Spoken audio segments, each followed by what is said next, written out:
La mayor parte de la población española se ha visto obligada a quedarse en casa. Debido a ese confinamiento, la conexión a Internet se ha convertido en una necesidad para comunicarnos.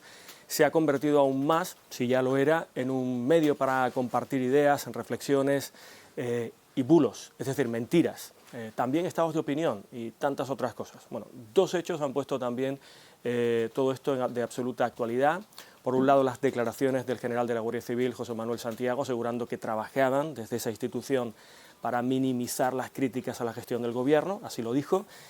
Luego fueron matizadas, y también el supuesto ataque a la página oficial de Facebook del Ministerio de Sanidad, inundado de perfiles sospechosos, digámoslo así. Bueno, hemos querido hablar con Manuel Huertas, experto en ciberriesgo y socio fundador de EIN Digital. Muy buenos días.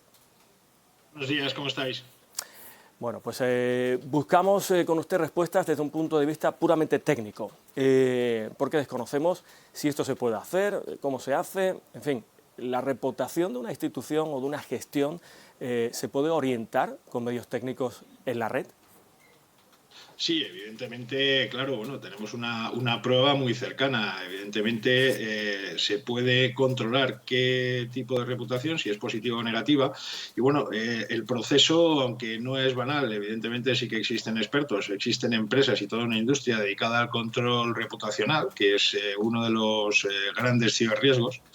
Y bueno, pues esto tiene unas fases relativamente sencillas. Tenemos una fase de recolección, una fase de clasificación y una fase de contención. Entonces, tanto para generar opiniones positivas como para controlar, en teoría, las opiniones negativas, pues una vez definido cuáles van a ser las fuentes de información y a través de qué medios o en qué medios se va a intentar influenciar principalmente, bueno, pues se pueden ir midiendo todas las reacciones a una publicación, se puede ir controlando si es positiva o negativa y se puede ir contrarrestando. Al final, la gente muchas veces, el problema que hay es que no se para a analizar en exceso cuáles son el tipo de reacciones que se está teniendo a esto, y entonces cuando vemos algo que tiene una reacción muy valorada o muy positiva, pues la tendencia es, digamos, es gregaria, es ir a buscar esa positividad o apoyar la positividad. Hay gente un poco más crítica y evidentemente, bueno, pues se va a molestar en mirarlo y tal antes digamos, de dejar su impronta, ¿no?, en ese tipo de reacciones.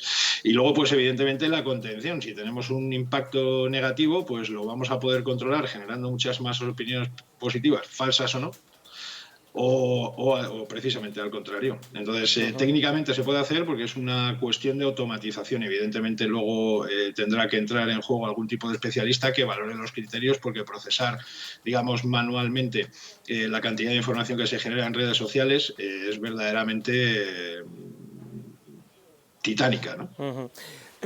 No estamos hablando en este momento de bulos, de mentiras en la red, sino de orientación hacia un sentido. Es decir, alguien le puede encargar a alguien, una institución o una persona o una empresa, le puede encargar a alguien que no se hable mal o no tan mal de ellos en la red.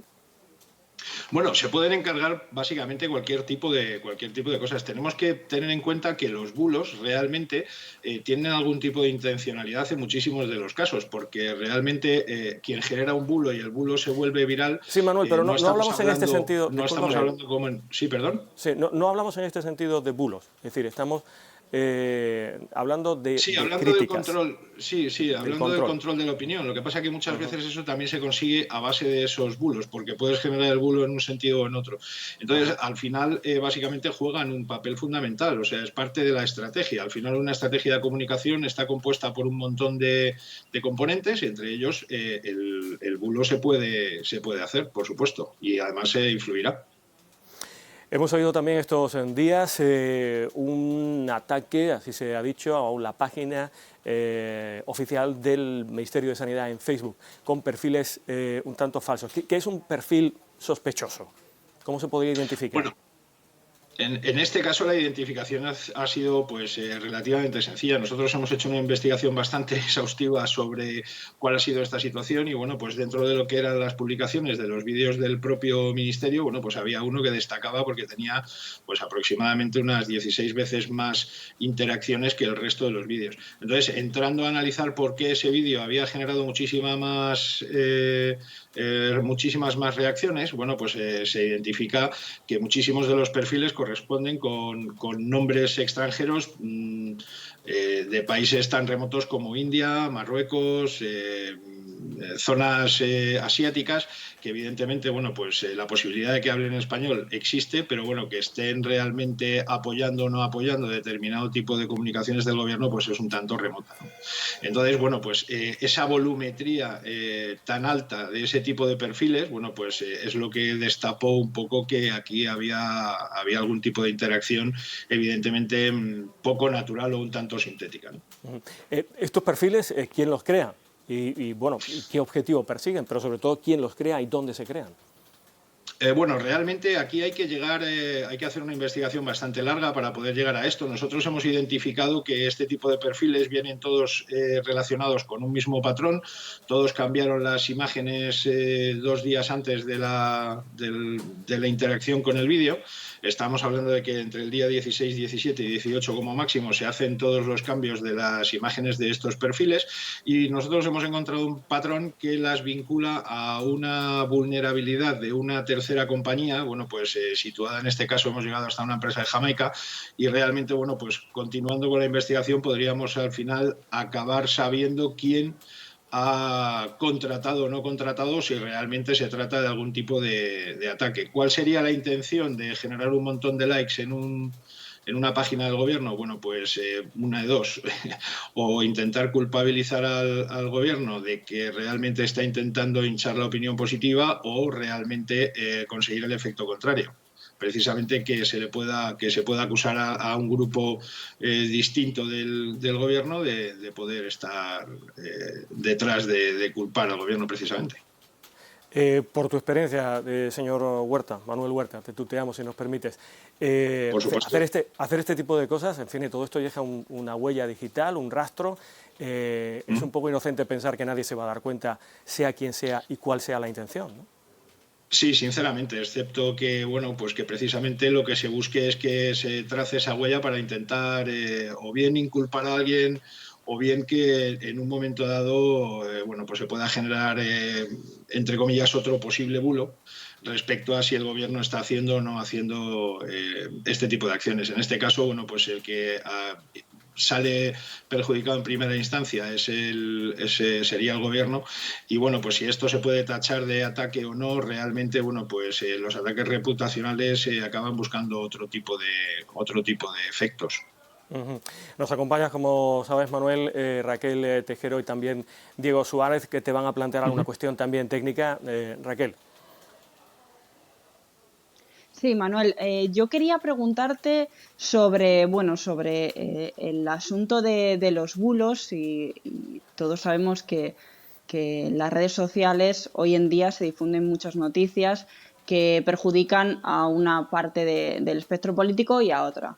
Pero sin embargo, los verificadores que hay ahora mismo son todos de tendencia de izquierdas. Me gustaría saber ¿qué se necesita? A ver si me lo podrías aclarar para tener este tipo de verificadores y que estos verificadores supongan, por ejemplo, que una noticia sea borrada de Facebook, que es lo que está ocurriendo. Sí, bueno, básicamente los principios por los cuales se puede hacer retirada de cualquier tipo de contenido están basados en 4 preceptos muy básicos. En cualquiera de los casos, la última instancia en cuanto a la retirada del contenido pertenece, digamos, al criterio particular de cada red social, ya sea Twitter, Facebook o cualquier otra. En función a que transgreda cualquiera de las normativas. Entonces, a ese sentido, bueno, pues cuando se solicitan estas retiradas, porque bueno, el contenido pueda ser lesivo o se pueda considerar que vulnera cualquiera de estos puntos, al final, en última instancia, es siempre la red social la que decide eliminarlos o no, suspenderlos temporalmente.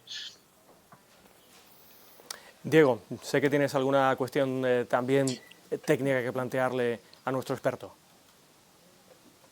Sí, porque es un asunto realmente muy interesante. Manuel, yo tengo mi opinión, pero me gustaría saber la tuya, la de un experto, la de una persona que está manejando en este momento muchísimos datos sobre lo que está ocurriendo en esto de los bulos, como decía Raquel. Me gustaría saber tu opinión sobre si lo que estamos viviendo en este momento de esas interactuaciones está favoreciendo al gobierno o está perjudicando al gobierno bajo tu punto de vista con los datos que tenéis en la mano. Es muy delicado porque además estamos hablando de un ciberriesgo aplicado al tema reputacional y hay que tener en cuenta que la volumetría de información en la que nos movemos aquí hace que esto sea un entorno muy cambiante. Lo mismo teníamos bueno, pues el efecto que se estaba viendo el lunes con este caso de Facebook y pasado mañana podemos tener otro que deriva la tendencia continuamente hacia el otro lado. Dentro de los procedimientos de contención digamos, opiniones a favor o en contra, bueno, pues es una guerra de información y contrainformación que está continuamente en movimiento. El tema, hasta que no se hubiese pasado, digamos, toda esta época, pues lo que estamos es en una partida continua, bueno, pues que va a ir cambiando ligeramente a favor o en contra. Hay muchísima información, muchísima contrainformación. El problema que tenemos aquí es que hasta que no se identifican las fuentes y se sabe cuál es el origen, hay que intentar medir el efecto tanto de los bulos como de las noticias, con lo cual tener ahora mismo una media de si, digamos, está saliendo favorecido o perjudicado el gobierno es relativamente temprano para poder dar una opinión sobre eso. Sí que es cierto que, bueno, pues tanto condicionadas o provocadas de manera sintética, las opiniones en contra del gobierno son muchas, a favor también son otras tantas y bueno, pues dentro de la guerra mediática al final la diferencia se va a medir por un porcentaje muy pequeño. O sea, no vamos a conseguir cambiar una orientación completa a un 60% a favor o a un 60% en contra. Es muy complicado llegar a tales volúmenes. Manuel, muy brevemente, pero por tu experiencia, ¿está sirviendo esta crisis para poner de relevancia la importancia de la seguridad en aspectos tanto de ciberseguridad, pero también en temas de reputación, que como vemos es muy importante? Sí, sin ninguna duda. El cambio ha sido, bueno, pues de tener el concepto básico de que la seguridad informática es una cosa de la que se tenía que ocupar otro, ya empieza a tocarnos de una manera personal, porque, bueno, pues esta velocidad en el desplazamiento y en la deslocación de las compañías para empezar a teletrabajar, bueno, pues ha hecho a la gente levantar muchísimo el estado de guardia y ser muchísimo más conscientes de la cantidad de peligros que tenemos. Evidentemente ha sensibilizado muchísimo y desde luego la gente ha reaccionado creo que bastante positivamente, aunque bueno, pues los malos en este caso siempre son bastante hábiles, están siempre a la expectativa de poder aprovechar cualquier tipo de oportunidad al respecto y bueno, pues el COVID ha sido un escondite perfecto para encubrir un montón de ciberdelitos que no han dejado de crecer, se han multiplicado pues casi un 700% desde que empezó el confinamiento. Manuel Huertas, fundador de EI Digital, muchas gracias por ayudarnos a entender todo este mundo de la red. Muchas gracias. A vosotros.